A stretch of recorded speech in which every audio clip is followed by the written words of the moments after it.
noite, irmãos, e a todos que estão nos acompanhando também. Esperamos que o Senhor continue nos abençoando uma vez mais nessa noite, enquanto nos aproximamos um pouco mais de Sua Palavra e estamos esperando que o Espírito Santo possa vivificar em nossos corações, né? Tivemos um bom tempo ontem, o irmão Neville nos falando sobre a escada de Jacó, e hoje vamos subir um pouco mais para Gênesis 37, e vamos a Gênesis 45, e vamos tomar algumas escrituras aqui, Gênesis 41 também, e para falarmos um pouco nessa noite. O pastor está em viagem, fazendo sua obra no campo,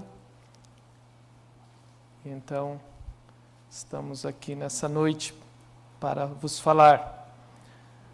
Gênesis capítulo 37, versículo 1 ao 10.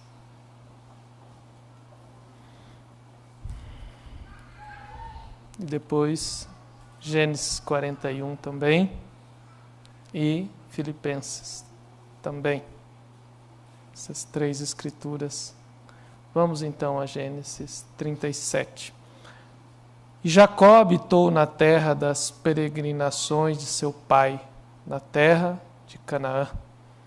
Estas são as gerações de Jacó, sendo José de 17 anos, apacentava as ovelhas com seus irmãos, e estava esse mancebo com os filhos de Bila, e com os filhos de Zilpa, mulheres de seu pai. E José trazia uma má fama deles a seu pai. E Israel amava a José mais que a todos os seus filhos, porque era filho da sua velhice, e fez-lhe uma túnica de várias cores. Vendo, pois, seus irmãos que seu pai o amava mais que a todos os seus irmãos, aborreceram-no e não podiam falar com ele pacificamente. Sonhou também José um sonho que contou a seus irmãos, por isso o aborreciam ainda mais. E disse-lhes: ouvi, peço-vos este sonho que tenho sonhado. Eis que estávamos atando molhos no meio do campo, e eis que o meu molho se levantava e também ficava em pé, e eis que os vossos molhos o rodeavam e se inclinavam ao meu molho. Então lhe disseram seus irmãos: tu, pois, deveras reinarás sobre nós? Tu deveras terás domínio sobre nós? Por isso, tanto mais o aborreciam por seus sonhos e por suas palavras. E sonhou ainda outro sonho, e o contou a seus irmãos. E disse: eis que ainda sonhei um sonho, e eis que o sol e a lua e 11 estrelas se inclinavam a mim. E contando a seu pai e aos seus irmãos, repreendeu-o seu pai, e disse-lhe: que sonho é esse que sonhastes? Porventura viremos eu e tua mãe e teus irmãos a inclinar-nos perante ti em terra? Agora vamos a Gênesis 41. Vamos ler o verso 38.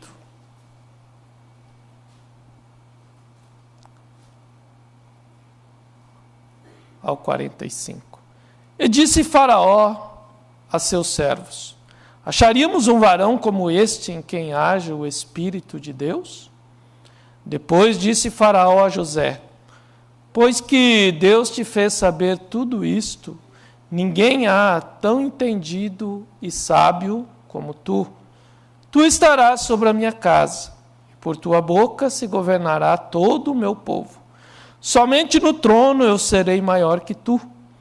Disse mais Faraó a José: vês aqui, te tenho posto sobre toda a terra do Egito. E tirou Faraó o anel de sua mão e pôs na mão de José, e o fez vestir de vestidos de linho fino, e pôs um colar de ouro no seu pescoço, e o fez subir no segundo carro que tinha.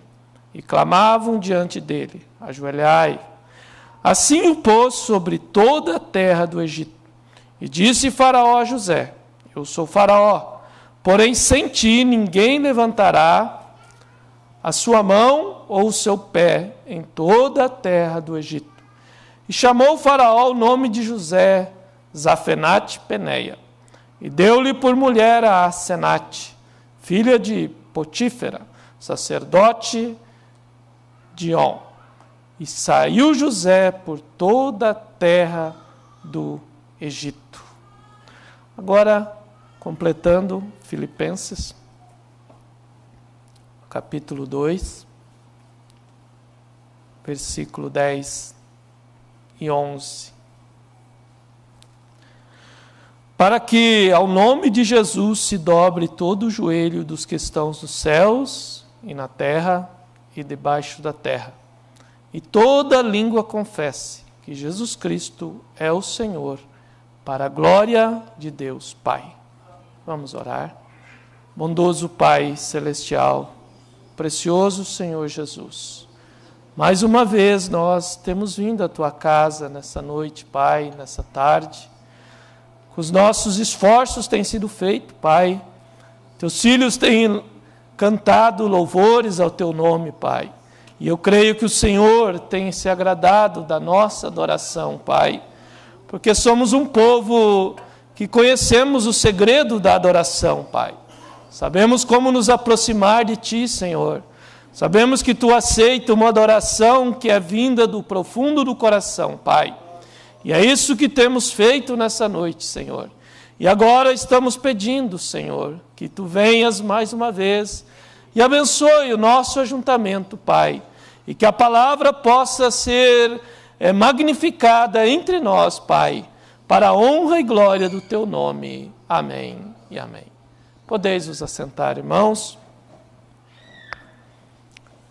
Antes de eu começar a falar, eu gostaria que o irmão esteve falando comigo, irmão Fábio, se põe de pé, por favor. O irmão Fábio esteve afastado um tempo da comunhão aqui local, e ele falou comigo que ele deseja voltar à comunhão e que ele quer permanecer aqui, que Deus abençoou e falou ao seu coração. Então nós te recebemos, meu irmão, seja bem-vindo entre nós e que Deus te dê força para a caminhada. Muito obrigado, pode se sentar.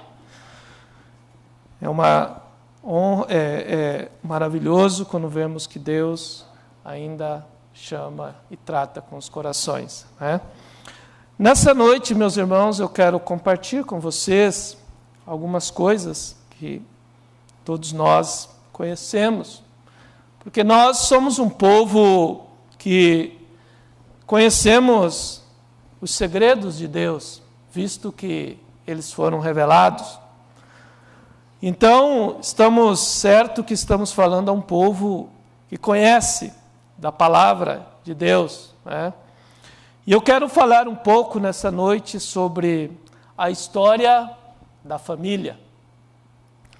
E baseado nisso que lemos sobre José, esse grande personagem que se tornou o personagem principal da sua família.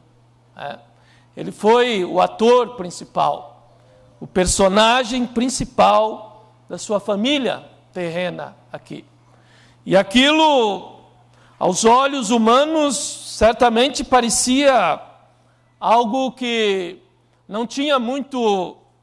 Talvez as pessoas e os seus próprios irmãos não lhe davam o devido valor. Não podiam reconhecer o que aquele homem, aquele jovem estava desempenhando. Mas vamos ver que ele estava desempenhando um grande papel. Porque toda essa Bíblia, ela é a história de Deus. É uma história de amor. É um livro de profecia, é um livro de redenção. Então, todos os personagens dessa Bíblia estão apontando para algo, e isto é para Jesus Cristo, porque Ele é este livro. Por isso diz, no meio do livro está escrito de mim. Então esse é Jesus, e Ele é o livro todo. Mas alguns personagens desempenharam papéis durante o período em que viveram, para que isso pudesse refletir o que este grande Deus tinha em sua mente. Então nós vemos a história da família de José, e ali nós vemos a família de Jacó, e aqui Jacó já está chegando ao seu fim, e os seus filhos já estavam todos ali. E aqui estava José, e ele então se tornou esse personagem principal. Não foi que José escolheu aquilo, não foi uma escolha de José, foi a escolha de Deus. Então, José não tinha nada a ver com aquilo, mas Deus escolheu José para representar um papel. Assim como eu e você, nós não temos nada a ver com a nossa escolha. Foi Deus que escolheu nós para representar um papel. Eu nunca pensei que eu ia estar aqui. Você tampouco pensou que um dia Deus cruzaria o seu caminho.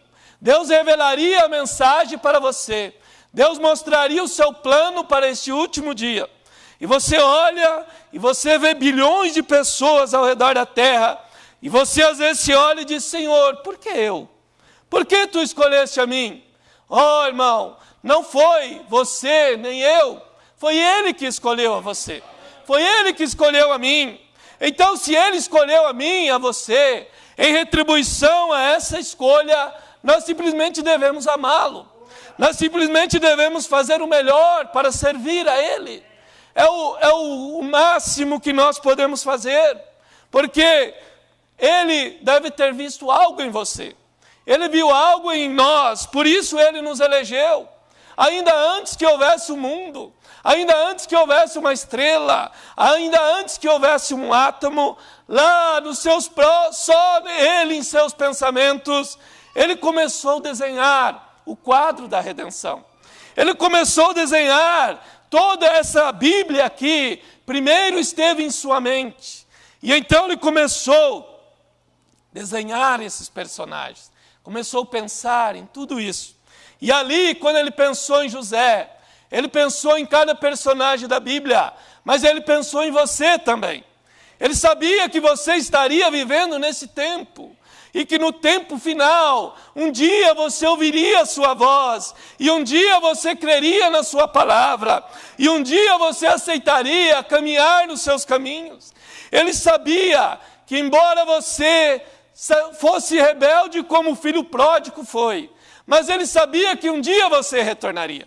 Como aquele irmão testifica ali nesse vídeo do irmão Brana. E ele diz que o irmão Brana disse, irmão, quando você estava na mesa de jogos, quando você estava lá no mundo, ainda assim Deus já estava olhando em você. E Deus sabia que Ele te traria um dia para perto dEle.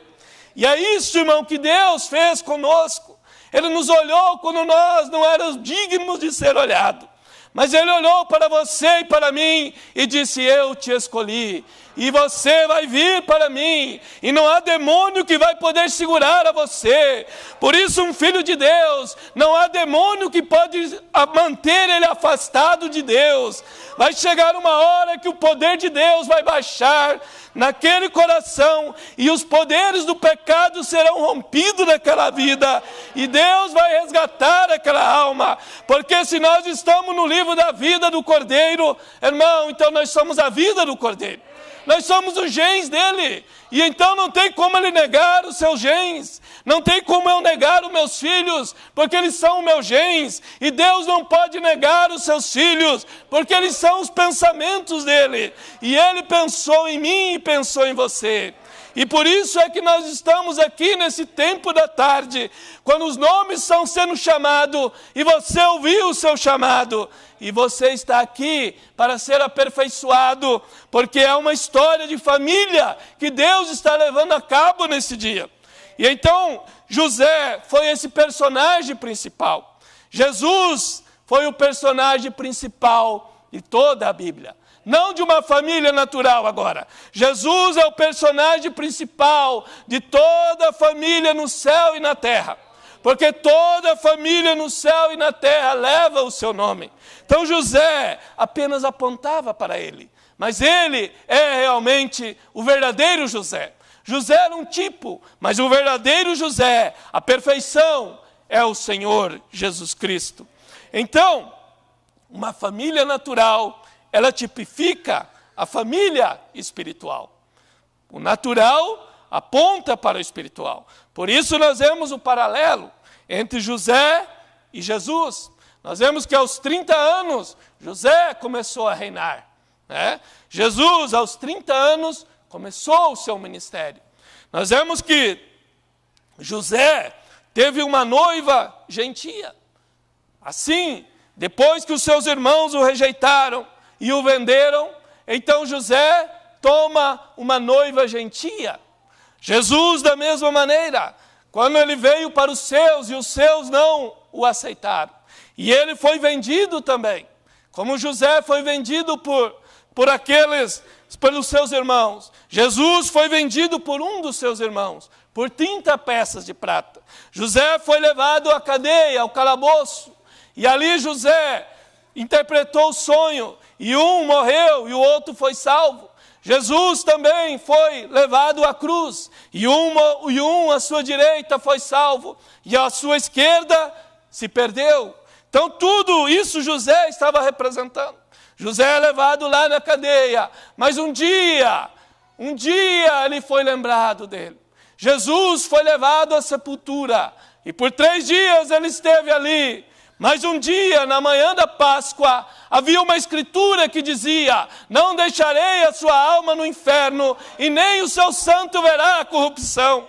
E aquela escritura então veio à memória, e então aquela escritura foi o que trouxe Jesus da tumba, porque o que faz, Deus não faz nada fora da sua palavra. Para tudo o que Deus faz tem que estar na escritura. Por isso o que Deus está fazendo hoje está na escritura. Por isso a noiva desse dia está na escritura. E então é por isso que ela vai ser essa noiva palavra desse dia, porque está na escritura.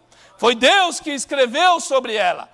A nossa história está nessa Bíblia. Então nós vemos que José tomou essa noiva gentia, essa esposa para ele, depois que ele foi rejeitado. Também Jesus sendo rejeitado, então ele toma uma noiva gentia para ele. Então nós vemos a história da família, a família natural de José. Ela começou lá atrás com Abraão. Por isso o profeta tipifica que Abraão, ele tipificou Cristo em fé, porque ele foi o pai da fé. Nós vemos Isaac, ele representou Cristo em amor. Isaac era amoroso.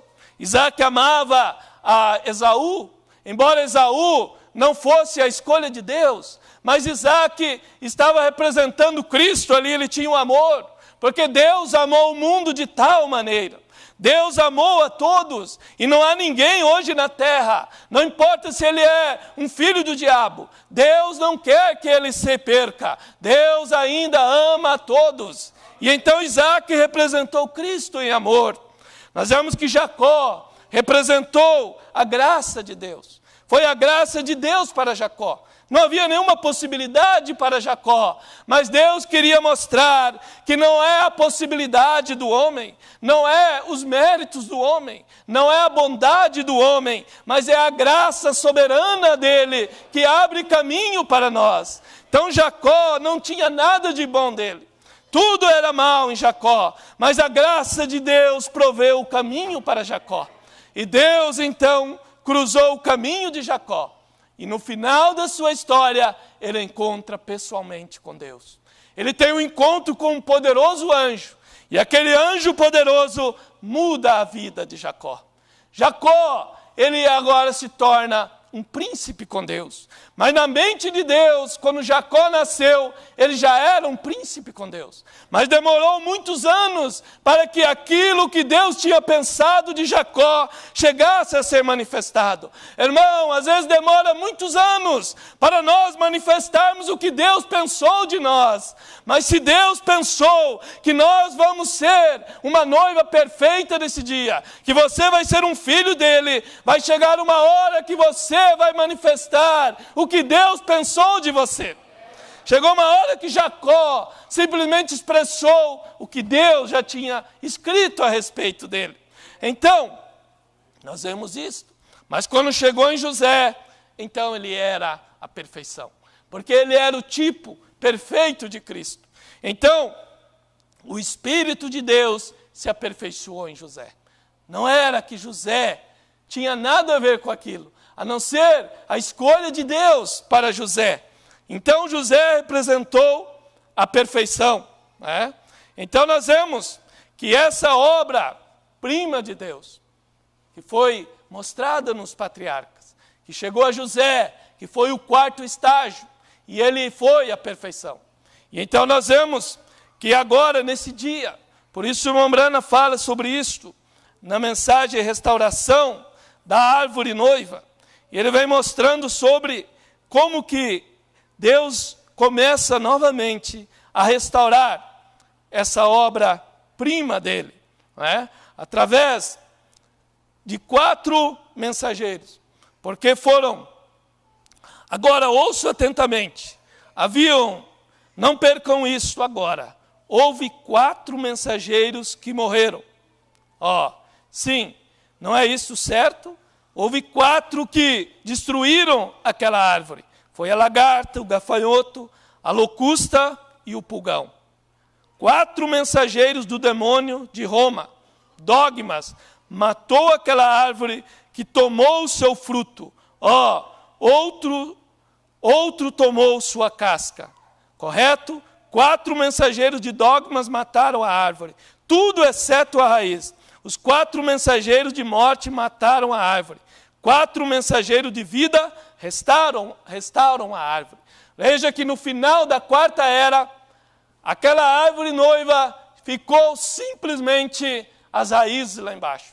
Chegou a era das trevas e então ali não sobrou nada. Sobrou só as raízes lá embaixo. Esses 4 mensageiros de morte destruíram completamente. Mas agora Deus vai tomar 4 mensageiros de vida para restaurar. O que o diabo sempre copia o que Deus faz. E então o diabo trabalhou em 4. E Deus vem agora trabalhando em 4 novamente para restaurar. E então 4 mensageiros de vida restaurarão isso. Qual foi o primeiro? Lutero, justificação. João Wesley, o segundo, santificação. Os pentecostais com a restauração dos dons, o Espírito Santo. Agora, qual foi o 4? A palavra. Como? A palavra. O 4º mensageiro de vida, a palavra. Porque agora não era parte mais da palavra. Agora era toda a palavra. Lutero tinha uma partezinha da palavra. Wesley um pouquinho mais. Os pentecostais tinham uma fatia maior. Mas agora, nesse dia, é todo o pão vivo que desceu do céu novamente. Jesus disse, eu sou o pão vivo que desceu do céu. E nesse dia, novamente, o pão vivo desceu do céu novamente. O mesmo Senhor desceu do céu novamente. Todo o seu poder. Sim, e então, a palavra. Como? A palavra. Veja, 4 estágios para restaurar. Lembra da visão de Ezequiel? Profetiza, filho do homem. Podem esses ossos viver? Profetiza para esses ossos viver. Tem as 4 etapas naquela igreja ali. Sim, ali veio os nervos, ali veio a carne, ali veio a pele. Mas quando o vento soprou sobre eles, foi isso quando entrou a vida. Sim, quando disse para ele, profetiza, filho do homem. E quando ele profetizou, então a vida entrou. É por isso que nesse dia, o Filho do Homem novamente veio e começou a profetizar a sua palavra sobre a igreja. E ele começou a falar a palavra. E é isso que tem trazido vida para a igreja agora. Lembra dos 4 estágios da água? Ezequiel, os 4 estágios. A primeira fase era sobre a água dava apenas nos seus calcanhares. A primeira etapa, justificação. A segunda etapa, a água já dava a sua cintura, santificação. A terceira etapa, os pentecostais, a água dava nos ombros. Mas havia um 4º estágio que agora não se podia sentir o chão mais. Agora Deus disse, você tem que nadar agora. Agora é o tempo das águas profundas. E essa fase que a igreja está agora, é época de nadar agora. Você não sente mais o pé no chão, mas você anda pela fé. Você crê em toda a palavra de Deus. Você compreende a manifestação do sobrenatural. Você compreende sobre isso e você crê. 7 anjos vieram da eternidade e um profeta encontrou um profeta e ele desceu e trouxe isso para nós. E o mundo religioso rejeitou, mas há uma noiva que pode aceitar isso. Há uma noiva que pode andar nessas águas profundas e nadar nas profundidades de Deus agora. Esse é o estágio que a igreja está passando agora. Esses 4 estágios, os estágios da morte. Mas há esses 4 estágios para a vida, sim, que restaura tudo para a igreja. Veja, a primeira linha, justificação, santificação, batismo com o Espírito Santo. Então a vinda da pedra, o que é isto? Aquele grupo do Espírito sendo afiado, para que então isso encaixe com o mesmo tipo de ministério que ele tinha quando ele subiu. Oh, que quando ele voltar, isso tomará toda a coisa no rapto. Aquela pirâmide se firmará. Sim, outra vez. A casa do Senhor viverá outra vez. A árvore da vida está crescendo outra vez. A árvore da vida? Como a árvore da vida? A árvore da vida está crescendo. Mas aonde está essa árvore da vida? A árvore da vida é a noiva desse dia. Porque é Ele nela, é Ele se aperfeiçoando nela agora. Aí está a árvore da vida. Oh, ela está crescendo outra vez. E isso terá que ter o mesmo ministério que tinha quando Ele subiu. Quando essa noiva subir, porque ela é o corpo dele, ela terá que ter o mesmo ministério. A plenitude tem que estar nela agora. Sim, porque é justamente isto que fará ela subir dessa terra. O que vai tirar nós dessa terra é o Espírito de Deus. Se o Espírito de Deus não estiver em nós nunca sairemos dessa terra. Mas quando a plenitude de Deus veio e nós estamos caminhando debaixo dessa liderança, é justamente isso que vai levar a noiva embora dessa terra. Sim, é a plenitude de Cristo que vai nos levar embora dessa terra nesse dia. Sim, então nós vemos como Deus veio restaurando tudo isso e trazendo nós de novo à perfeição. Porque o 4º estágio é a palavra, é o Filho do Homem, é a plenitude, é a pedra de coroa, é a perfeição que tem vindo de novo. Sim, porque perfeição sempre traz perseguição. Veja, por isso que José era perseguido. Ele não fazia nada mal, mas é que ele era tão perfeito que ele era odiado pelos seus irmãos. É a perfeição que traz perseguição. E nós estamos vivendo bem nessa era, onde há uma igreja chegando à perfeição, e então isso vai trazer perseguição. Sim, isso vai trazer uma perseguição, porque perfeição traz perseguição. Agora, diz o irmão Brandon, o lugar de adoração provido por Deus. Oh, sim. Agora, porém, ele prometeu pouco antes da vinda do tempo do fim. O mundo se tornaria como foi em Sodoma, quando um homem desceu em forma humana. 3 deles, 2 anjos e o próprio Deus. Aquele era Deus, a Bíblia diz que era. Agora, ele desceu e ele se manifestou ali, ao voltar as costas para a tenda onde Sara estava. E disse a Abraão que Sara estava pensando na tenda, está certo?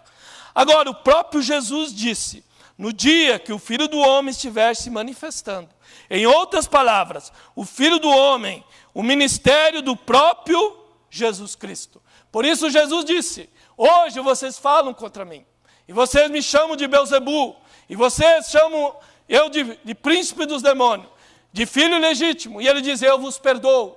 Mas quando o Espírito Santo vier, ou quando eu mesmo vier novamente, no ministério do Filho do Homem, no final, falar uma palavra contra isso, nunca mais será perdoado. Não haverá perdão. Por isso é que essa geração, por isso é que Laodiceia não tem perdão para ela, porque ela rejeitou a presença de Deus bem no meio deles. Por centenas e centenas de vezes, o Filho do Homem estava ali revelando o segredo dos corações, e as pessoas continuavam a descrer disso. E Jesus disse, nunca terá perdão mais, porque não tinha nada a ver com William Branham, era o próprio Jesus Cristo, o mesmo ministério, sim. Porque a igreja passou por justificação, passou por santificação, passou pelos pentecostais com o batismo do Espírito Santo, mas ela prosseguirá direto até a perfeição do Filho do Homem, quando o esposo e esposa serão as mesmas pessoas. Deus estará de tal maneira manifestado em sua noiva, sua igreja, até que ambos serão a mesma coisa. Eles são um. Agora, você vê aonde é que nós estamos? Deus estará tão manifestado na sua igreja. Por isso, irmão, que nós recebemos uma mensagem de perfeição. Nós recebemos uma mensagem que nos leva à estatura de um varão perfeito. Deus trouxe tudo para nós, mas nós temos que desejar se alimentar de toda a palavra de Deus. Nós temos que desejar chegar à perfeição. Tem que haver um clamor na alma. É isso que vai provar a nossa eleição. É se há um clamor por perfeição, se há um desejo de ser um melhor cristão, ou se nós somos apenas igrejeiros. Não, eu creio que nós somos filhos e filhas de Deus. Nós estamos gemendo pela perfeição. Nós não viemos ao culto para ocupar um banco. Nós viemos para ouvir a palavra. E nós viemos para ser corrigido pela palavra. E nós viemos para buscar mais do Espírito Santo, e nós viemos para ver os nossos erros, e nós viemos para ser corrigido pela palavra. E eu creio que cada filho de Deus, cada filha está gemendo nessa hora. Ele está vendo a condição do mundo, e ele está vendo que é hora de voar e ir embora dessa terra. E há um clamor por perfeição, há um clamor no coração de cada eleito para chegar ao nível mais alto, para escalar um degrau a mais naquela estatura de um varão perfeito. Nós queremos ter temperança, nós queremos ter paciência, nós queremos ter amor fraternal, nós queremos ter domínio sobre nossa língua. Irmão, quando o Espírito Santo vem, ele vem para nos dar poder. Jesus disse, recebereis poder quando vier sobre vós o Espírito Santo. E é isso que a igreja precisa hoje, é esse poder. Porque é isto que vai fazer nós submisso à palavra. Mas tem que haver um desejo, tem que haver um clamor, tem que haver um anelo. Sim, porque é a condição de Laodiceia, que é a condição de mornidão. A condição das virginésia foi uma condição de contentamento. Se contentou com o pouco que tinha.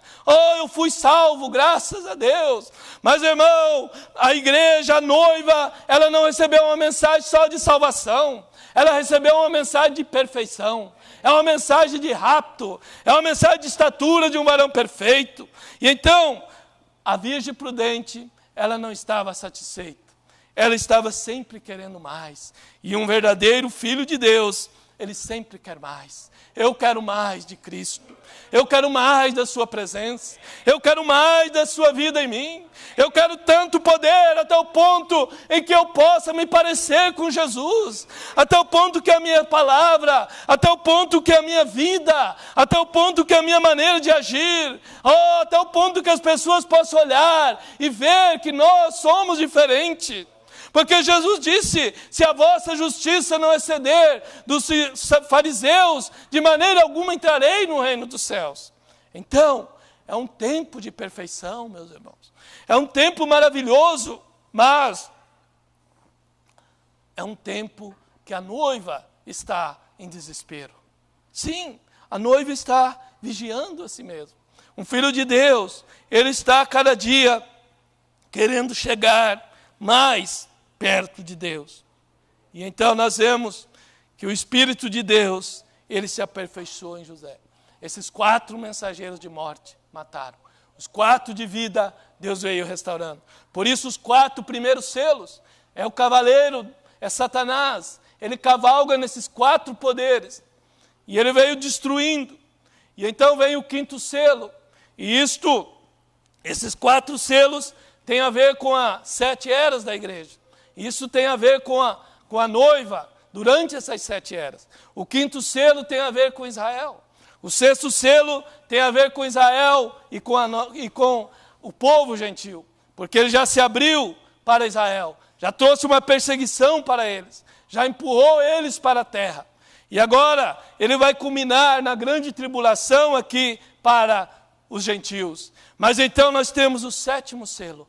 E a 7ª trombeta, que é Cristo vindo agora para 2 povos. Cristo vindo para nós, os gentios. Cristo vindo para os judeus. Porque a 7ª trombeta é o que o 7º selo é para nós.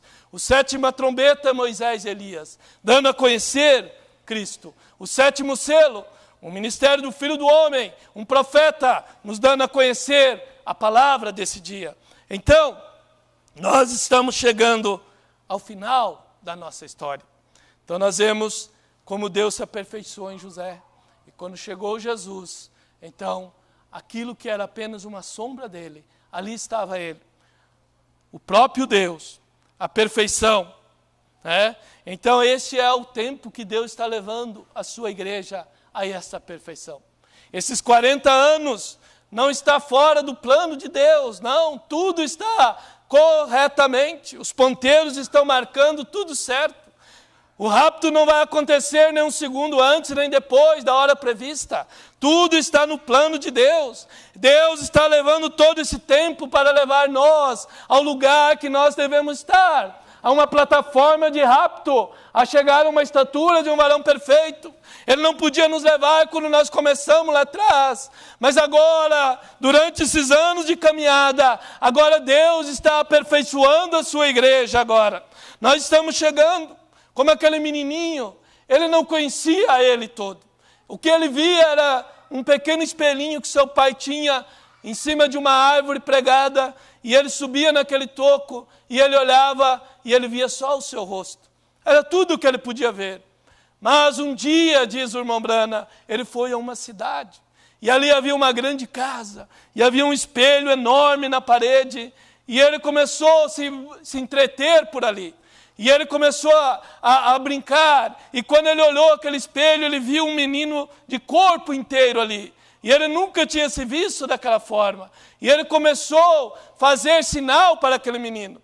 E ele começou a abanar, e o menino abanava. E ele ria, e o menino ria. E a mãe estava observando. E de repente ele disse: mamãe, esse sou eu. Depois de um tempo ele reconheceu quem ele era. Isso é o que Deus está fazendo nesses anos. O espelho é a palavra. E depois de todos esses anos de pregação de palavra, de os selos abertos, da plenitude da palavra revelada, agora estamos chegando a um estágio onde nós estamos nos olhando no espelho completo da palavra. E agora você está dizendo: esse sou eu. José era um tipo de mim. Você está vendo agora que José representava a noiva desse dia, a perfeição, o 4º estágio agora. É por isso que a palavra emociona o cristão.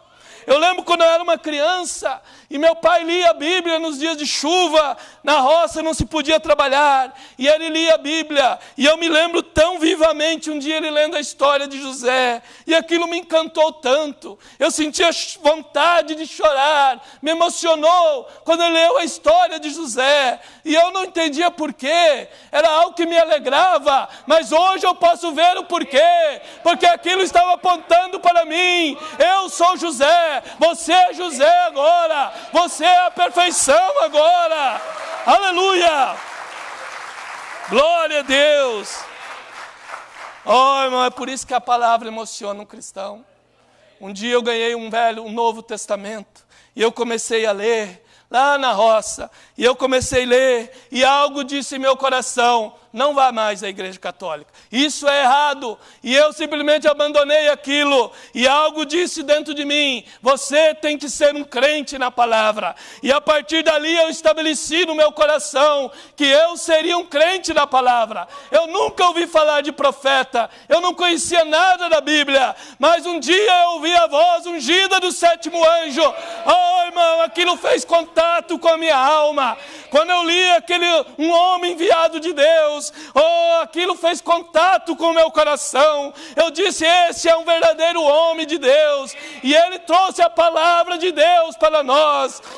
É por isso que nós amamos este profeta, porque ele se parou sozinho diante de todos, e ele se parou pela verdade. E você e eu, se nos pararmos por essa verdade, Deus também se parará por nós. Sim, Deus se parará por nós naquele dia, irmão. Um profeta se parou sozinho aqui, mas hoje ao redor de toda a terra há uma noiva agora que está se parando contra todo o sistema religioso. E ela está aqui encarando o diabo agora, frente a frente. Porque Miguel desceu para batalhar, e o diabo também desceu para batalhar. Ou ele subiu do abismo, e Miguel desceu de cima, e a batalha está acontecendo aqui agora mesmo. É nessa hora, irmão, é a maior batalha nunca antes pelejada. Mas nessa maior batalha, o Senhor é que ganhará a batalha. É por isso que você ganha a batalha. É por isso que você anda nesse mundo infestado de imoralidade. E você vira a sua cabeça e olha para cima e diz: o Senhor morreu por mim no Calvário. E você, irmã, vive uma vida limpa e se veste como uma dama. Porque não é por causa de você e de mim, é porque o poderoso conquistador está aí na tua alma. O poderoso Deus, o Espírito Santo, está se entronizando no coração de um eleito. E isso começa a dar poder para você vencer. Isso faz nós termos o domínio, porque nós estamos reinando com Ele. Assim como o inferno está aí, você vê que o inferno está cada vez mais visível. Olha esse rapaz que matou, decapitado várias pessoas. Se isso não é possessão demoníaca, o que é? Mas se o inferno está se materializando, você acha que o céu também não está? É por isso que o céu desceu até nós. Aleluia! Glória a Deus! Por isso, quando o 7º selo foi aberto, houve silêncio no céu. Mas o irmão Branham diz: mas nesse tempo os trovões estavam soando na terra. O Cordeiro havia descido à terra. E o Cordeiro está aqui nessa noite, através da sua noiva. E esses trovões estão rebombando ao redor da terra, trazendo a revelação plena de Jesus Cristo, fazendo-nos olhar no espelho completo da palavra. Aí você começa a entender que é uma história de amor.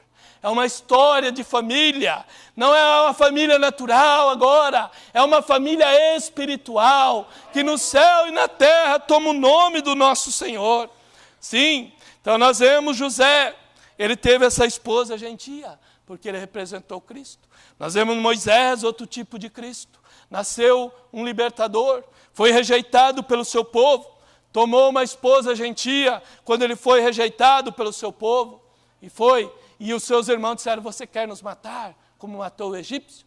E ele fugiu então. E então, ele tomou uma esposa gentia. Ele é um tipo perfeito de Cristo. Ele morreu e não se achou a sua sepultura, porque Deus o ressuscitou. 800 anos mais tarde, ele estava lá no Monte da Transfiguração. E num desses dias, ele estará aí pregando para os judeus. Num desses dias, ele estará juntamente com Elias. E eles estarão ali, e eles vão ministrar para eles, e levar a eles a conhecer a Jesus Cristo. Sim, e então nós vemos Davi, também um rei rejeitado. E então, quando ele foi rejeitado e foi expulso da sua terra, foi cuspido e foi destronado pelo seu próprio filho, e então ele também toma uma esposa, Abigail, uma viúva, uma mulher que o seu esposo era mau, mas o seu esposo era um louco, e ele morreu. E isso representa a noiva de Jesus Cristo. O nosso esposo denominacional está morto. E agora, Davi pode tomar essa mulher. Davi se engraçou com ela. Ele viu que ela era uma mulher sábia, mas ela ainda tinha marido. e ele soube esperar. Mas então a Bíblia diz que Deus feriu a Nabal, e então Davi tomou Abigail. Oh, irmão, isso não era a história de amor de Davi. Ele estava representando um tipo perfeito de Cristo. Cristo toma agora uma noiva gentia também, quando ele é rejeitado pelos seus irmãos. Então nós vemos que essa Bíblia, agora que os selos foram tirados, então agora ela se torna um novo livro para nós nesse dia. E aí nós vemos a história de família. Então nós vemos Jesus, durante essas 7 eras, ele toma uma noiva gentia. Porque Laodiceia rejeitou a Cristo. Por isso ele nos tomou. Foi por causa da rejeição deles. É ele então nos toma. E então por isso foi exatamente o que Vasti fez. Quando Vasti rejeitou a vir diante do rei, um tipo da igreja de Laodiceia, e quando ela foi convidada para vir à presença do rei, e então ela rejeitou. E então o rei foi aconselhado a tomar outra mulher. E então ele toma Esther. E Esther, diz a Bíblia, quando foi para ir à presença do rei, ela não pediu nada. Ela somente seguiu os conselhos do eunuco. O eunuco que disse, olha, os gostos do rei são assim. E a Bíblia diz que ela simplesmente tomou o que o eunuco havia dito. E ela chegou diante do rei. E o rei se apaixonou por ela. Há uma Esther nesse dia, que ela toma somente o que o eunuco disse para ela. O eunuco disse, olha, o rei gosta sim. O rei gosta de obediência total à palavra. O rei gosta que você se curve a sua palavra. E então agora nós chegamos diante do rei. E a Bíblia diz que o rei se engraçou e se apaixonou por ela. E o rei tem se apaixonado pela sua Esther nesse dia. Porque são homens e mulheres que se sujeitam a toda a palavra de Deus. Sim, havia um eunuco que conhecia os gostos do rei. Nós tivemos um eunuco nessa era. Ele sabia do que o rei gostava. Ele sabia que o rei gostava de obediência total à palavra. Por isso ele pregou obediência total à palavra, te dá direito ao rei. Te dá direito ao sinal. Te dá direito ao Espírito Santo. Se você obedecer toda a palavra, você tem direito ao rei.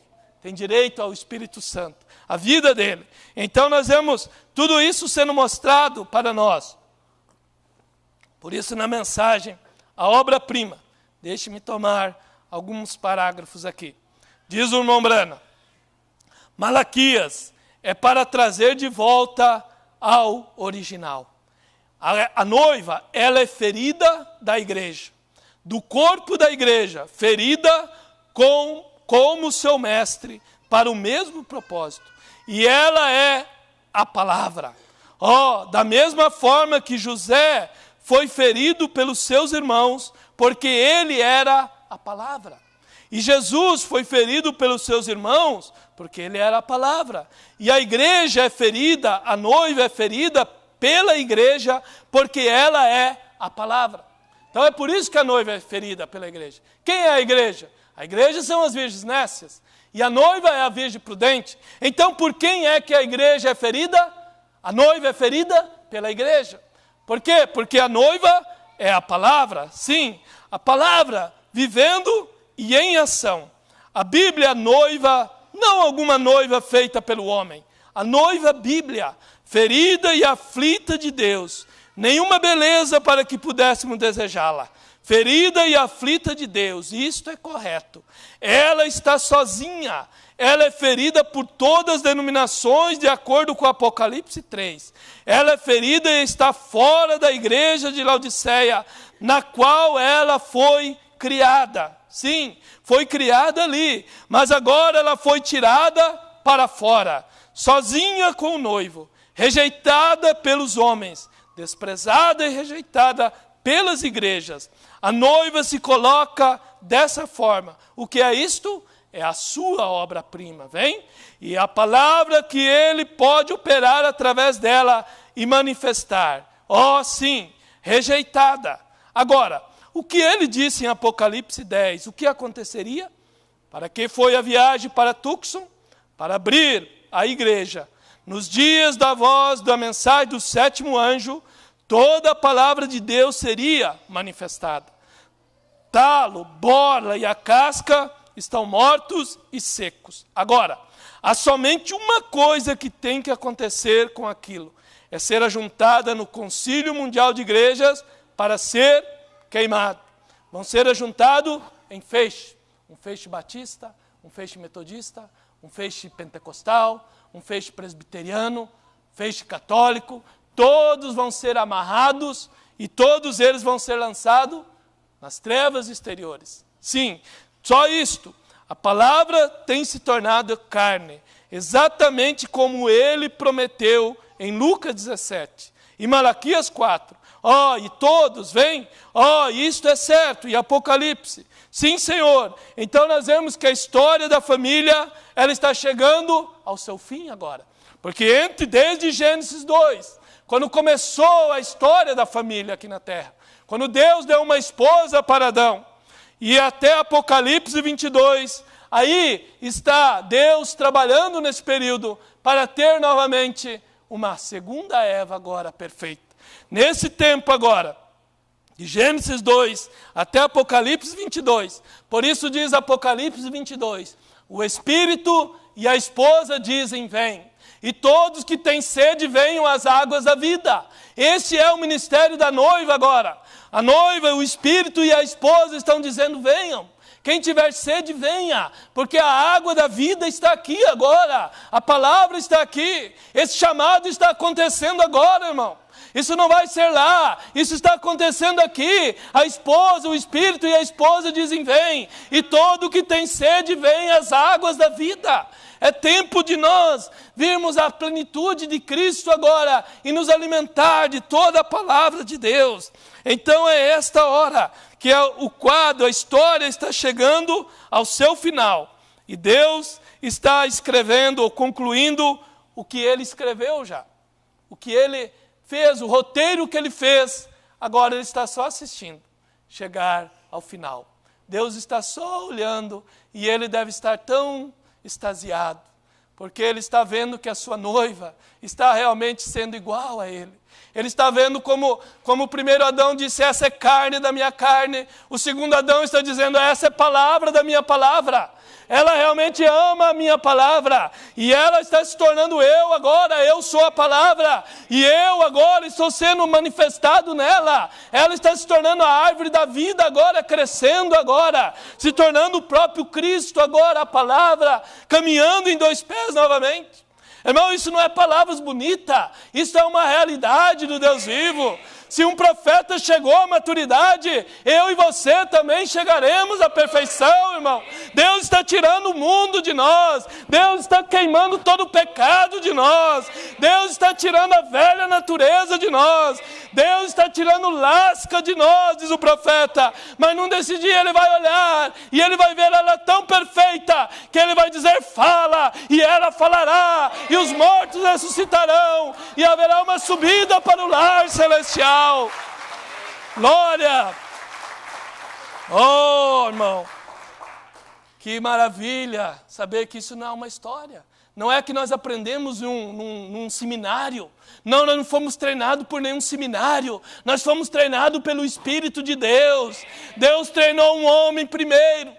Por 33 anos, Deus treinou um homem por 30 anos. E os últimos 3 anos, Deus concluiu a obra daquele homem. E agora, por anos e anos, Deus vem trazendo a sua noiva, agora treinando. Mas agora está chegando a conclusão agora.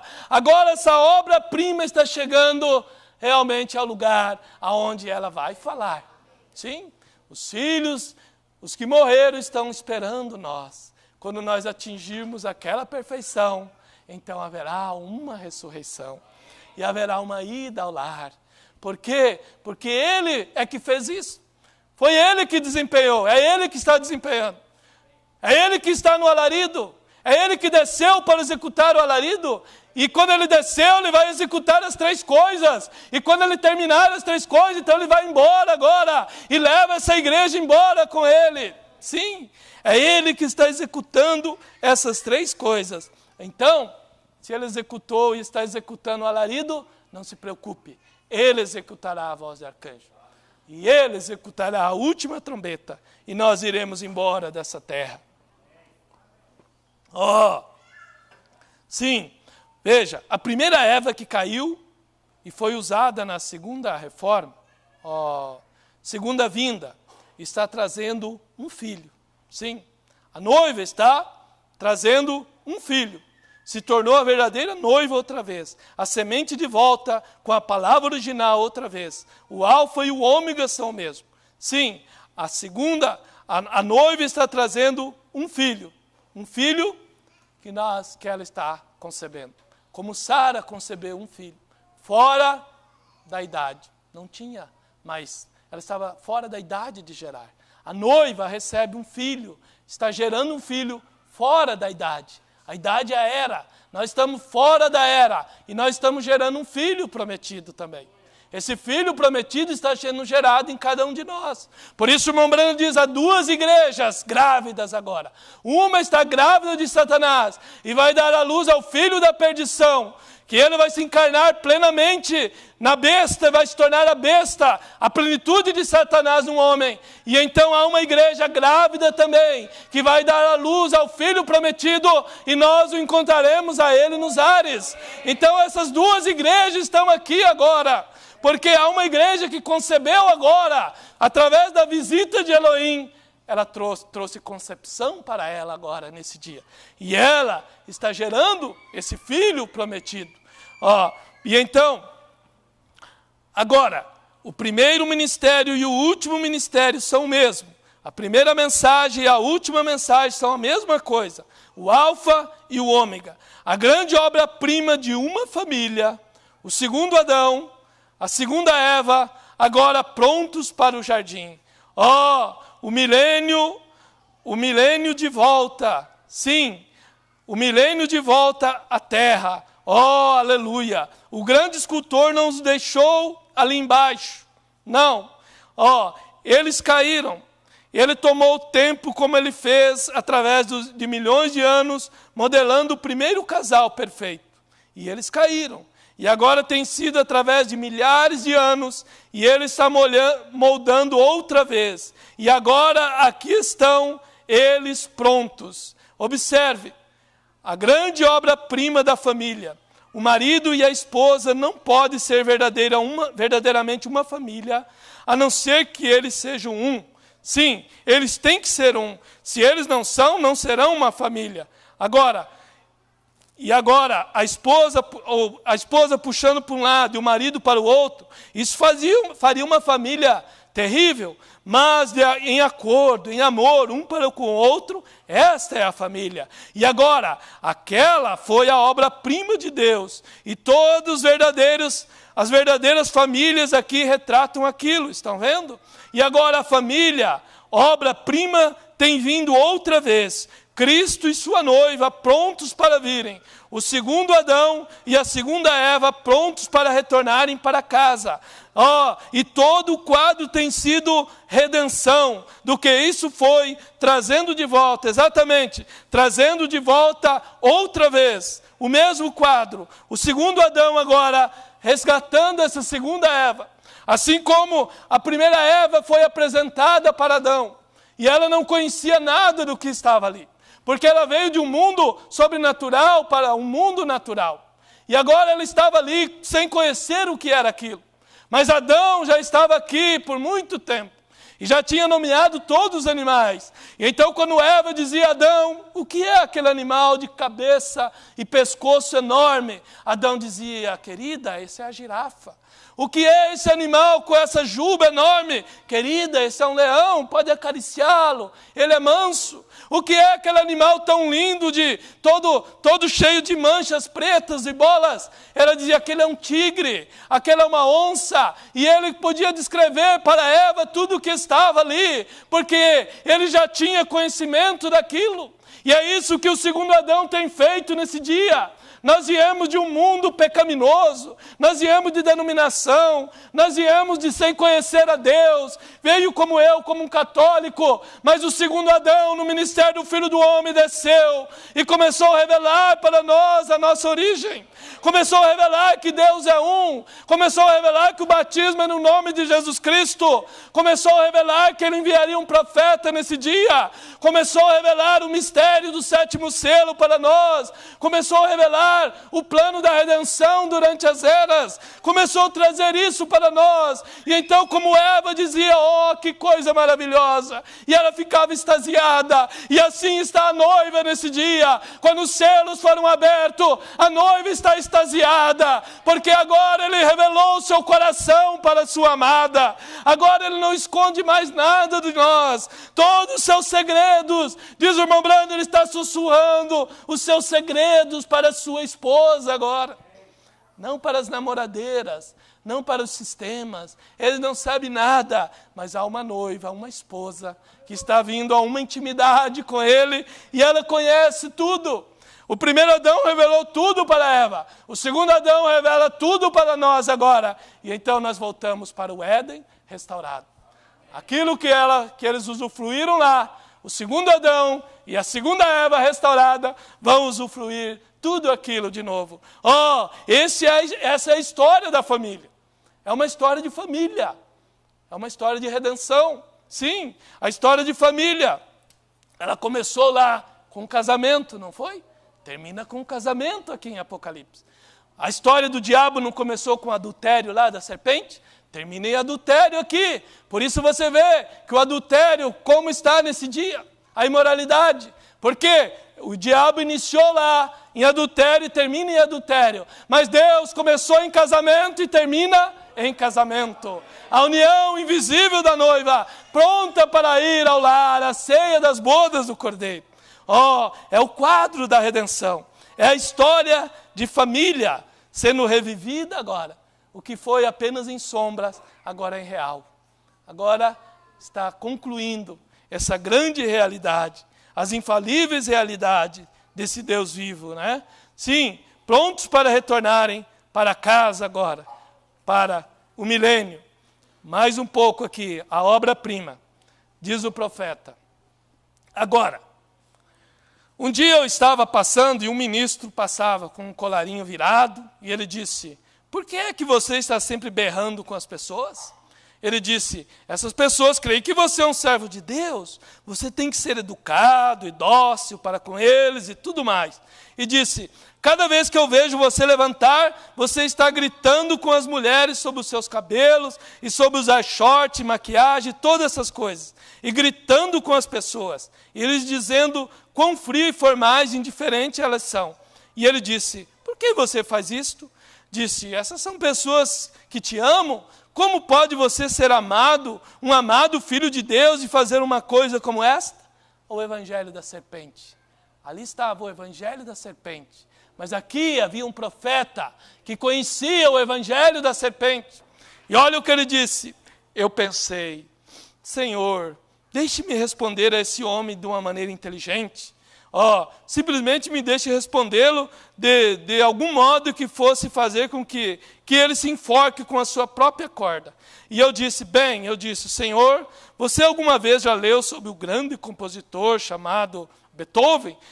Ele disse: certamente, eu li sobre Beethoven. E eu disse: provavelmente ele encheu o cesto de pedaços de papéis rasgados, mas ele deu ao mundo obras-primas, e ele não voltou a abrir a sua boca para dizer outra palavra. E eu disse: quando ele estava sentado em seu escritório sob a inspiração, ele escrevia algo, e ele ia e tocava, e aquilo não estava certo, e ele amassava aquilo e jogava no cesto. Mas quando ele terminava em toda a inspiração, o mundo tinha uma obra-prima. Como a palavra corta, mas ela produz obras-primas de novo. Tira fora toda a casca e talo, e isso traz a obra-prima, a igreja do Deus vivo. Foi isso que o profeta disse sobre aquela rainha que foi visitar aquela fábrica de papéis. E o gerente estava ali e lhe mostrou um cômodo cheio de trapos velhos, que eram feitos papéis naquela época. E ele disse, rainha, esse papel tão branco é feito desse lixo. Aí ela disse, não pode. Ele disse, sim, seguro. E então ele disse, vou lhe preparar uma surpresa. E ele tomou aqueles trapos, passou pelo processo, e então pegou o rosto da rainha, imprimiu nela, naquele pedaço de papel branco, e mandou para a rainha. E disse, rainha, esses são aqueles trapos. Foram transformados em papéis, e um papel branco, e aí está a sua própria foto. E a rainha ficou extasiada. Aqueles trapos passaram por um processo. E é isso que não a rainha, o rei está fazendo agora. Tomou trapo de todos os lugares, mas eles passam por um processo de justificação, de santificação, de batismo do Espírito Santo, de estatura de um varão perfeito, e agora Ele está colocando o seu próprio retrato em nós agora. Por isso, diz o irmão Branham, ela será Ele novamente agora. O rei está projetando o seu próprio rosto, o seu caráter na sua igreja agora. Sim, aí está esses trapos sendo transformados, para que a Ele seja toda a glória. É por isso que Deus toma o que não é nada. Deus rejeitou. Por que os pentecostais foram rejeitados? Porque eles acharam que tinham tudo. Eles falavam em línguas, eles profetizavam, e eles falaram, o quê? Nós não precisamos de um profeta, nós temos uma igreja estabelecida, Deus nos abençoou, lá na rua Azusa, e olha que grande obra Ele tem. Sim, Deus abençoou, mas eles não perceberam que Deus deu um passo para diante, e eles perderam. Quando Deus saiu da era, eles ficaram dentro da era, e Deus saiu, a pedra de coroa veio fora do sistema, para tirar essa noiva para fora agora. Sim, e eles perderam o trem, como diz. Não prosseguiram em conhecer a Deus, porque a Bíblia diz, sigamos e prossigamos a conhecer o Senhor. E então, por isso é que eles perderam. Quando nós falhamos em seguir a Deus, por isso, irmão, é que eles perderam. E por isso que as virginésias perdem também. Porque nós temos que prosseguir em conhecer a Deus, prosseguir em conhecer toda a palavra. Nós temos que ser humildes e deixar que o Espírito Santo revele a palavra para nós. Deus odeia o orgulho. Laodiceia foi orgulhosa, por isso Deus a rejeitou. E Deus rejeita todos os que se acham orgulhosos e pensam que sabe tudo. O que Deus quer é alguém que diga, Senhor, eu não sei nada, mas eu estou disposto a aprender. E se eu estou errado, Senhor, põe-me na linha, Senhor. Foi isso que o irmão Branham disse, Senhor, se um dia eu estiver errado, traga-me para a linha. E é isso que nós queremos, Senhor, mantenha-nos nessa linha. Mantenha-nos no centro do caminho. Se estivermos errados, o Senhor tem liberdade para nos corrigir. Mas vamos prosseguir em conhecer toda a palavra de Deus. É aí onde está a vitória da noiva desse dia, da igreja escolhida desse dia. É em prosseguir conhecendo o Senhor. Porque estamos chegando ao final da nossa história. Estamos chegando à conclusão dessa obra-prima. Por isso é que o espírito de perfeição, ele pode ser humilde. José era humilde. Ele simplesmente não questionou. Ele simplesmente não se rebelou. Ele simplesmente aceitou. Ele não murmurou. Quando ele estava lá no cárcere, ele simplesmente se manteve. E eu imagino que o que manteve José naquele cárcere foi a memória que ele tinha dos sonhos que Deus tinha lhe dado. Ele sabia que ele não tinha feito nada de mal para seus irmãos. Ele sabia que não foi a escolha dele ter aqueles sonhos. Ele sabia que Deus estava por trás daquilo. E eu imagino que aquilo foi o que manteve José por longos anos naquele calabouço. É isso que mantém um filho de Deus na hora das suas provas, tribulações, na hora que parece que você está sozinho num calabouço, mas há algo na tua alma que lembra que um dia Deus cruzou o teu caminho. Um dia Deus estendeu a mão para você, e você sabe que você não foi tirado da onde Deus te tirou para se perder. Você sabe que Deus te tirou para te levar até um lugar onde nós possamos chegar à estatura de um varão perfeito. E isso manteve José naquelas horas difíceis. Foi isso que manteve ele ali, porque ele tinha algo que ele podia se ancorar, ele podia se lembrar.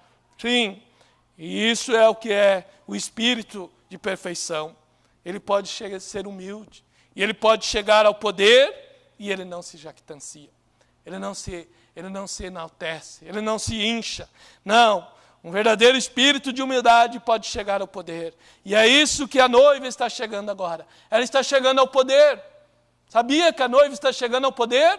Mas isso não faz dela jactanciosa. Pelo contrário, faz dela mais humilde. Porque Deus disse, olha, você, noiva, vai ser a voz final para a era final. Mas essa noiva não se engrandece, é pelo contrário, isso faz ela mais humilde. Ela sabe que foi a escolha dele, que ela não tem nada a ver com isso. Ela quer simplesmente agradar a ele, ela quer simplesmente fazer a sua vontade. O espírito de perfeição, ele pode resistir às investidas de Satanás, como Jesus resistiu às 3 investidas de Satanás. E ele pode perdoar os que lhe fazem mal.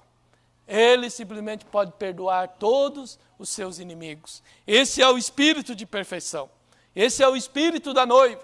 Por isso um eleito não persegue um outro, não. A noiva não persegue. A noiva, pelo contrário, ela é perseguida. A noiva, como o seu Senhor foi, ela é perseguida. Mas a noiva não esboça reação. A noiva simplesmente segue o seu caminho. É o que Deus disse para Moisés. Moisés, Moabe não quer deixar vocês passar, deixe Moabe de lado, a porção deles é isso aí, e vocês desviem o caminho e vão para o rumo que eu tenho, vão para a terra prometida. Moabe representa o quê? As denominações. Moabe representa as virgens dormentes. Mas Israel, Moisés, o líder, estava representando e guiando verdadeiramente o povo que ia tomar posse da herança. E Deus disse, não tem problema, eles não querem dar ouvido para vocês, deixe eles de lado. E é isso que nós temos que fazer.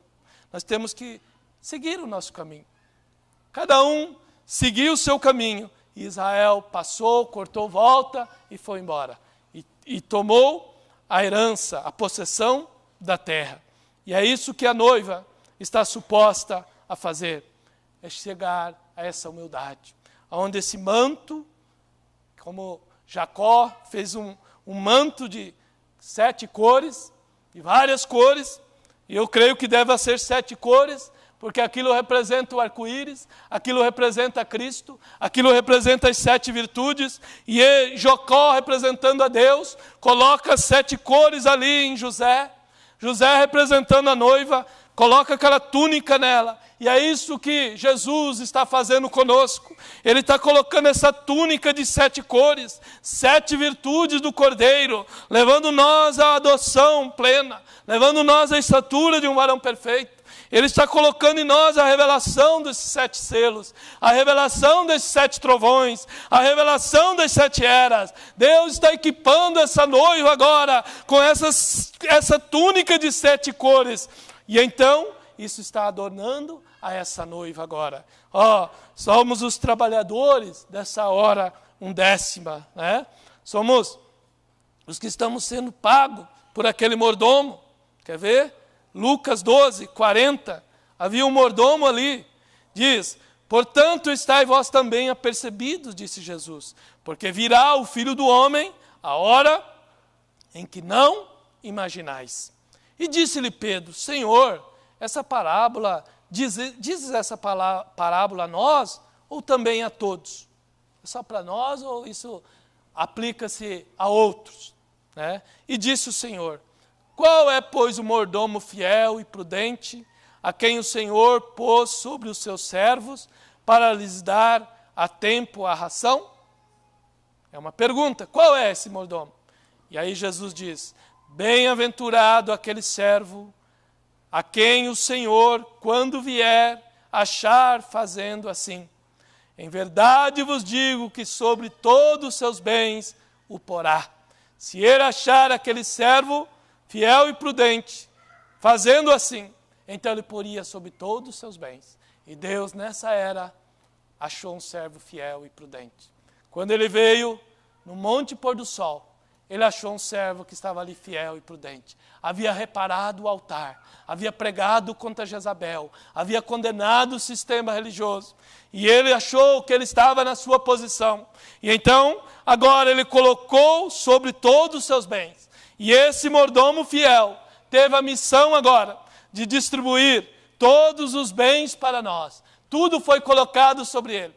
E ele pôde distribuir a ração completa para nós. Todos os seus bens, toda a palavra saiu da boca desse anjo terreno. Por isso Deus guardou essa boca. Por isso Deus guardou esse menino. Por isso o diabo não pôde explodir com o rifle. Por isso é que Deus não permitiu que ele morresse na nevasca. Porque ele não podia. Esse era uma boca predestinada para dele sair todo o conselho de Deus para nós esse dia. Porque o cordeiro tinha que se revestir de alguém para trazer o livro para nós desse dia. E é a voz ungida do sétimo anjo que tem trazido isto para nós. E então nós vemos que José, ele repreendia seus irmãos, mas era por amor. Só que ele não era entendido. O amor era corretivo e os seus irmãos não lhe entendiam. Né? E José, ele foi levar alimento para seus irmãos. Ele foi ver os seus irmãos. Ele foi levar notícias do seu pai para seus irmãos. Ele queria levar notícias para eles. Ele foi enviado pelo seu pai. É isso que nós recebemos nesse dia. Foi um mensageiro que veio, foi enviado por Deus. E ele foi rejeitado também novamente nesse dia. É o mesmo quadro. A Bíblia é cheia de quadro dentro de quadro. Por isso é que você vê Jesus Cristo em toda essa Bíblia, diz o profeta. São quadro dentro de quadro. E ela tem múltiplas aplicações, cada escritura. E então nós vemos isso. E ele foi levar alimento para os seus irmãos. E nós temos alimento hoje para todos que desejam. Não é verdade? Nós, a noiva, tem o alimento. A noiva tem a palavra. A noiva tem os mistérios revelados. A noiva tem um mapa. Por quê? Porque havia os guardiões do trono. E é eles que davam acesso ao trono. Havia as unções. E isso veio para as eras. E agora nós estamos aonde? Na unção do querubim águia. E essa unção era o quê? Guardar o trono. O que é o trono? O trono é Deus, é a palavra. Aonde está essa unção agora? Na noiva. Então, a única maneira de ter acesso ao trono é vindo aonde está essa unção. E aqui nós temos a palavra desse dia para o mundo. Deus está na sua noiva. A unção está aí. E nós podemos conduzir as pessoas a Cristo. Como os gregos vieram para que Filipe conduzisse eles a Cristo. E eles queriam ver a Jesus, e eles conduziram ele a Jesus. E hoje há uma noiva que pode conduzir as pessoas para Jesus. Eles têm que vir a um lugar onde a unção de Deus está. E então aí nós podemos levar eles à presença do Rei, à presença de Cristo. Porque a unção desse querubim águia, a unção de Cristo, está sobre essa noiva agora, sim.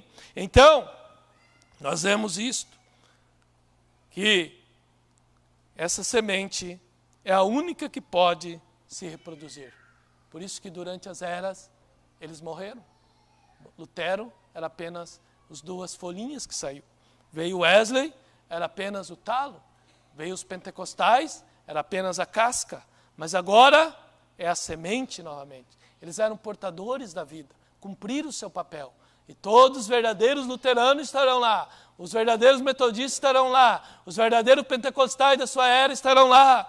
Mas agora Deus se moveu para diante. E agora o talo já não serve mais. Agora a casca não serve mais. Agora é o tempo do grão. É a semente agora. Então nós vemos tudo isso sendo representado nessa história de família. A história dos filhos de Deus. A história da nossa redenção. Né? Nós vemos José. Por isso que José, ele era o mais amado. Né? Ele é o mais amado do seu pai. Nós vemos em João. João é um tipo da noiva. Ele não era o mais amado. Ele não era o que reclinava o peito, sua cabeça no peito de Jesus. Não foi ele que Pedro disse, pergunte para ele quem é. Quem soube primeiro o mistério? Foi João. Jesus disse no seu ouvido, é aquele que eu der o pão embebido no vinho, esse vai me trair. Ninguém sabia, mas João, tipo da noiva, já sabia o mistério. Ninguém conhece o mistério, mas há uma noiva hoje que conhece o mistério do 7º selo. Há uma noiva que é a mais amada agora, como João era o mais amado. Por isso a noiva desse dia é a mais amada agora. Nós estamos chegando a um final feliz. Lembra aqueles livros que você lê? E viveram felizes para sempre. Mas você tem que ler o meio da história para ver. E nós estamos vivendo essa história. E nós estamos chegando à conclusão dessa história. Sim, e esse é o tempo final, aonde nós estamos vivendo agora. A noiva é a mais amada. Nós estamos vivendo nesse dia. Como José ali se levantava sob o toque da trombeta. Nós estamos vivendo nesse dia, quando o toque do 7º selo foi tocado. Quando essa trombeta foi tocada. E então José se levantou novamente. E ele desceu à terra, através do anjo terreno, para abrir o livro para nós. Nós estamos vivendo nesse tempo agora, o alarido, o Senhor ecoando a sua voz, porque José se levantou. Apocalipse 10, ele se levanta e ele vem para tomar o livro. E todo o céu fica em silêncio. Aonde ele vai? Era um mistério, ninguém sabia, não tinha sido falado. E todos ficaram olhando, silêncio. E ele vem e toma o livro, e ele rompe aqueles selos, e ele desce, e ele começa a revelar o seu livro. Mombrani está pregando o 6º selo, e ele diz, amanhã eu vou pregar o 7º, e eu espero que vocês tenham visto o que tem acontecido durante essa semana. E ele diz, eu duvido que vocês tenham percebido o que tem ocorrido durante essa semana. O 7º selo estava sendo aberto, o Cordeiro estava ali abrindo os selos, ele era o único digno de abrir. O 7º selo estava ocorrendo ali diante deles, e o Mombrani diz, eu espero, mas eu acho que ninguém viu, não era tempo para ver, mas hoje é o tempo para ver, quando Cristo se manifestasse novamente por sua igreja agora. Este é o tempo aonde agora nós podemos ver, entender, compreender. Eles não puderam compreender naquele dia, e Deus não permitiu que ele falasse muito sobre aquilo. Mas haveria um tempo onde nós entenderíamos, e esse é o tempo que nós estamos vivendo. Sim, agora, por isso ele se levantou e todos ficaram em silêncio. Aonde ele vai? E aí ele desce e começa a revelar o livro para nós. Oh, que tempo mais maravilhoso. É um tempo de adoração. É um tempo onde aqueles que têm o seu nome no livro da vida estão agora sendo manifestados na terra. Num desses dias, fecha o livro. O último nome é manifestado. O livro agora sai de letra, vem para a carne, e o livro é levado embora agora, em outra forma.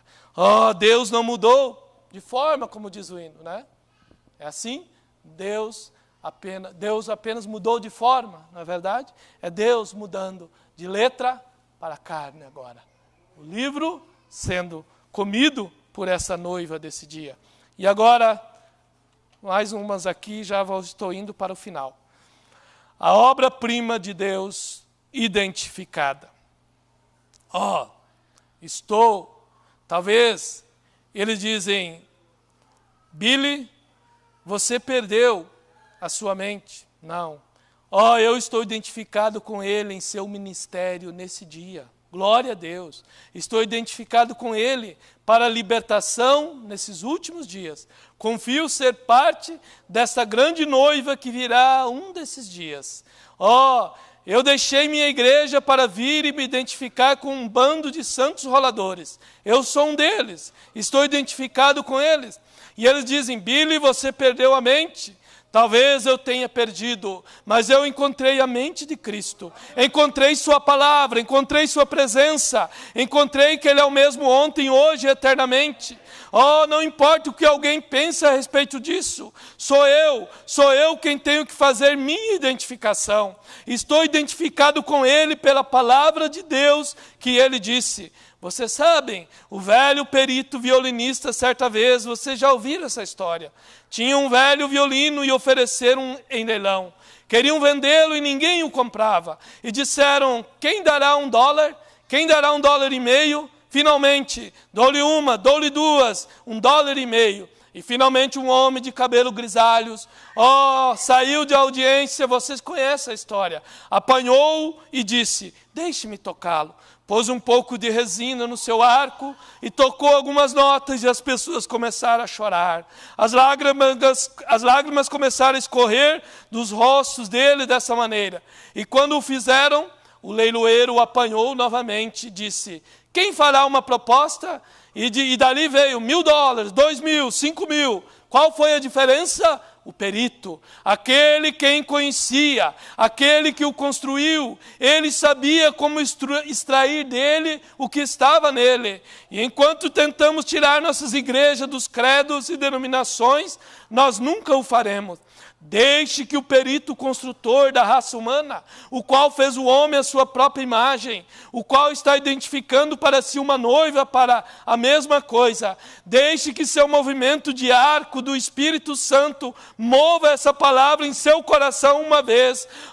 Isso será nosso melhor exemplo. Ele está construindo uma noiva, sim, Senhor. Ele está tirando lasca agora mesmo, removendo o mundo completamente para fora de nós, mudando nossas vidas a cada dia, tirando a velha natureza de nós, tirando toda a incredulidade de nós, tirando nós desse estado de amnésia e levando nós para reconhecer da onde nós viemos, para onde nós vamos. Quando nós reconhecemos quem nós somos, irmão, quando nós reconhecemos que temos uma teofania do outro lado, é tão fácil dar esse corpo para Deus, é tão fácil sujeitar o nosso ser a Deus, porque eu sei que eu tenho um corpo do outro lado. Esse é apenas um negativo, o positivo está lá do outro lado. Esse é apenas um casaco velho, mas é um casaco novo lá do outro lado. Ele foi preparar isso para nós. Quando nós começamos a reconhecer quem nós somos, ninguém vai segurar essa noiva,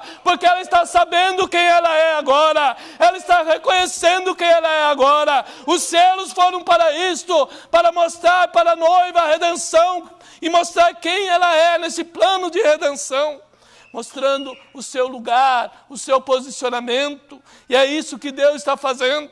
Quando nós começamos a reconhecer isto, é tão fácil daí dar tudo para Deus. O mundo perde a atração, o pecado não te atrai mais. Você é uma nova criatura, você quer viver para Deus, você quer caminhar em perfeição, você quer andar com Deus como Enoque andou com Deus. Você começa a ver que Enoque era você, e então você começa a caminhar com Deus, porque Deus desceu para caminhar conosco agora. A perfeição está aqui, o mesmo Senhor está aqui, o mesmo ministério está aqui. Quem foi embora foi o vaso chamado William Branham, mas é o Senhor Jesus Cristo que está aqui agora. Ele está caminhando na sua noiva agora, Ele está guiando o seu povo agora, porque o anjo do Senhor é que ia na frente de Israel, e é Ele que está aqui. Quando Moisés saiu, o anjo continuou, introduziu eles na terra. Josué, um tipo do Espírito Santo, o mensageiro, Moisés saiu, mas o anjo do Senhor está aqui. A coluna de fogo continua aqui, guiando os seus filhos. Ele está talhando agora, sim. Ele está construindo uma noiva. Ele está talhando você agora, desbastando você conforme sua palavra somente, cortando tudo o pecado. Outra obra-prima, parte da palavra, a palavra plena agora. A palavra, não é mais parte. A palavra. Jesus não poderia tomar o lugar. Você se lembra de quando ele leu aquele dia no livro? Ele leu só parte da profecia. E ele deixou. Ele não podia ler o resto dela. Era para esse último dia. Somos nós que devemos tomar esta parte. Amém? É a noiva agora, pronunciando juízo. Porque o mensageiro pronunciou o juízo. O Filho do Homem pronunciou o juízo. E o Filho do Homem está onde agora? A noiva é o que agora?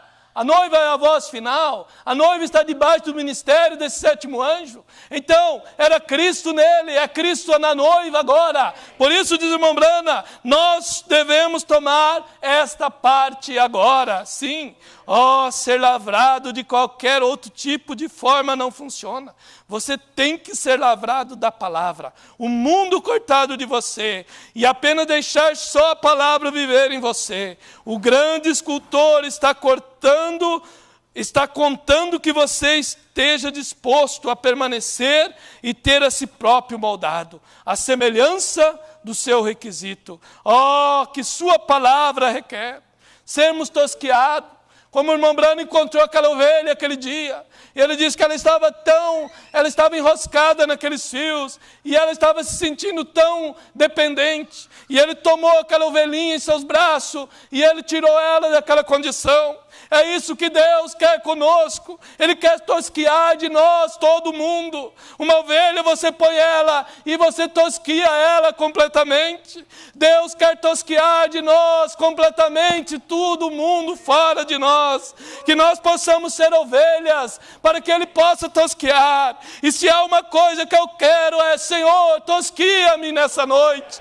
Tira o mundo de mim, Senhor. Tira a incredulidade de mim. Faça-me ser o homem que devo ser, o marido que devo ser, o irmão que devo ser, o jovem que você deve ser, o ancião que você deve ser, cada um de nós ser tosqueado. Que Deus possa fazer isso por nós, que Ele possa nos moldar e possa nos levar a ser essa noiva, essa obra-prima identificada. Cristo é a obra-prima identificada. A palavra feita carne requer-se que você se identifique nele, pela mesma palavra, para ser a obra-prima para a noiva. Agora, irmãos, Deus tem uma obra-prima, então, para apresentar ao mundo. Agora Ele quer uma obra-prima hoje. Você está disposto? Porque Deus, nesses últimos dias, está tomando uma noiva para seu Filho, Jesus Cristo. Vamos nos pôr de pé. Deus está tomando uma noiva. Você está disposto a ser parte dessa noiva? Você está disposto a se identificar e ser tosqueado por Ele e permitir que Ele tire toda a lasca de você? Enquanto inclinamos nossas cabeças, se você quer que Ele tire alguma lasca de você nessa noite, e você quer dizer, Senhor, tire alguma lasca de mim, Senhor. Tire de mim aquelas coisas, Senhor. Tire de mim essa língua que não dá conta de dominar, e quando vê eu estou falando aquilo que eu não devo falar. Tire de mim esses olhos, Senhor, que quando vê estão olhando a coisa indevida. Molda, muda. Senhor, tira essa intemperança. Tira essa falta de paciência que eu não posso esperar antes de dar uma resposta. Senhor, tosquia, tire as lascas de mim. É isso que Ele está fazendo com a sua obra-prima, irmão. Ele está tosqueando. Como Michelangelo tirou as últimas lasquinhas, os últimos detalhes, Ele veio e tirou, e Ele vinha e dava uma batidinha bem de leve. Talvez você está quase perfeito, talvez nessa noite o Espírito Santo deu só uma batidinha em você, é apenas uma lasquinha que Ele tem que tirar, mas não quer você levantar a mão e dizer ao grande escultor, Senhor, tire a lasca de mim? Vamos levantar nossas mãos e dizer, Senhor, tire toda a lasca de nós nessa noite. Eu creio que cada um de nós temos lascas que precisam ser tiradas. Talvez não seja grande, mas Ele precisa tirar algumas lascas antes que Ele possa dar a ordem e dizer, fala. Que Ele possa lapidar-nos nessa noite. Pai Celestial, aqui estamos, Senhor. Cremos que somos essa obra-prima de Deus identificada. Cremos que temos sido chamados, Pai. Cremos que estamos sendo aperfeiçoados por Tua palavra. E nessa noite nós não viemos para passar o tempo, Pai. Viemos para nos olhar nesse espelho da palavra, Senhor. E aqui nós levantamos nossas mãos, Pai. Tu conheces as lascas que precisam ser tiradas de mim. Tu conheces as lascas que precisam ser tiradas de cada um dos Teus filhos, Pai. Talvez alguns precisam de uma martelada muito forte e tirar uma lasca grande, Senhor. Possa Tu, nessa hora, o Espírito Santo, vir no coração do Teu filho e tirar toda a lasca que precisa ser tirada. Deus, toma-me a mim, Senhor. Molda-me, Pai. Faça-me ser o que eu devo ser. Eu me coloco junto com teus filhos nessa hora. E todos nós queremos ser lapidados por Ti. Molda-nos, Pai. E faça-nos ser essa noiva, a palavra desse dia, Senhor. No precioso nome do Senhor Jesus. Amém.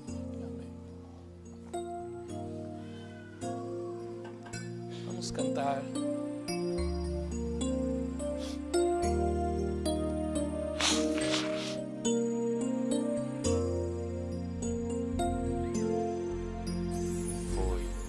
Setembro, em uma noite, algo vibrou em meu coração. Olhei ao redor, o que seria? Era ele, o doce Espírito Santo. Foi uma bomba que pousou em meu coração, dizendo: não temas, meu filho, tudo está bem. Foi uma bomba branca que pousou em meu coração, dizendo: não temas, meu filho, tudo está bem.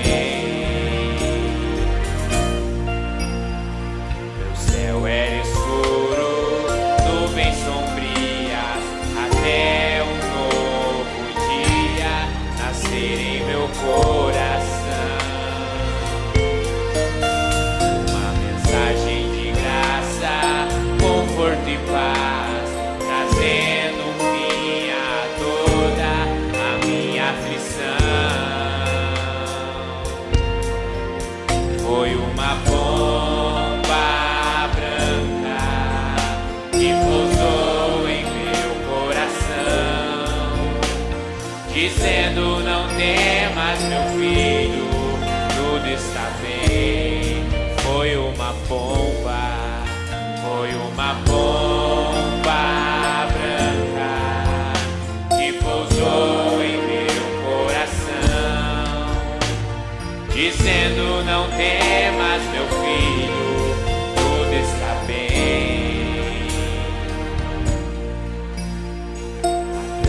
Gemendo, rumores de guerras e violência está por todo o mundo. Mas antes que a terra seja queimada, Ele nos levará para viver eternamente. Foi uma bomba que pousou em meu coração, dizendo: não temas, meu filho, tudo está bem. Foi uma bomba branca que pousou em meu coração, dizendo: não temas, meu filho, tudo está bem.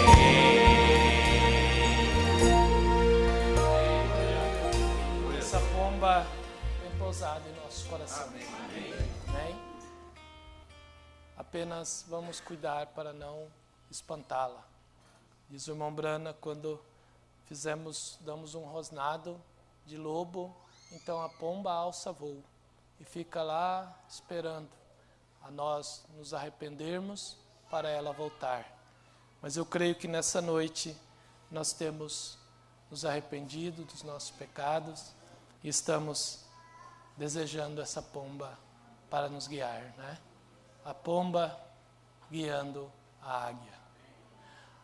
Nos acompanharam a irmã Ada, Tiago, Rosane e Terezinha, de Novo Hamburgo. Jurimi e Milene Gomes, de Osório. Margarete, de São Leopoldo. Odilca Almeida, de Sapucaia do Sul. Luiz e família, de Arroio 30. Esther, de Itajaí. Cristiano e Aline, de Joinville. Laudair e família, Roberto e família, de Videira. Gabriel, de Santa Catarina. Suelen, Osmário e Madalena, de Assis. Maria e Teresa, de Cascavel. Marco, Elisângela, Cristiano, Rebeca e Gustavo, de Curitiba. Elias e família, de Fazenda Rio Grande. Marcos e família, José e família, de Jataizinho. Arivaldo, Geraldelli, de Ouro Verde do Oeste. Deise Castilho e família, de Pinhais. Jefferson e família, Anderson e família, de Ponta Grossa. Carlos Eduardo e família, Hélio, Maria e Vinícius, de Serra Morena. Gabriel e família, Sebastiana e Felipe Fernandes, de Toledo. Gilson e família, de Umuarama. Aparecido e família, de Cosmópolis. João e Otília, de Ferraz, Vasconcelos. Cleuseli Ferreira, de Indaiatuba. Luiz, de Jacareí. Victor, de Piracicaba. Angélica, de São Pedro. Otto, de Cabo Frio. Elifas e Mônica, de Macaé. Márcio Francisco, José Wilson e José Wilson, de Belo Horizonte. Edson e Raquel, de Juiz de Fora. Josias e família, e Aquiles, de Mirabela, Minas Gerais. Antônio e família, de Ribeirão das Neves. Renato, de São Luís, no Maranhão. Pastor Fernando, do Porto, Portugal. E a reunião de cooperadores no próximo sábado, às 14h30. Então não esqueçam, próximo sábado, às 14h30, reunião de cooperadores. Ofertas de hoje, 1026,15. Que Deus abençoe cada um de vocês. Vamos curvar nossas cabeças para orar. Pai Santo, Deus Eterno, Tua palavra tem saído, Senhor, e ela nunca voltará vazia, Pai. Ela produzirá aquilo que o Senhor destinou, Pai. Então que o Senhor deposite ela nos nossos corações agora, Pai, e faça-nos lembrar dela, Senhor, durante a semana. E quarta-feira traga-nos para estar aqui, Senhor, todos que puderem estar, que eles possam se esforçarem para estar aqui, Pai. E no sábado também, Senhor, e no domingo, para termos mais uma reunião de comunhão, Pai, da ceia do Senhor. Leva cada um dos teus filhos agora, no precioso nome de Jesus Cristo. Amém. Deus te abençoe, todos que nos ouviram também. Até a próxima.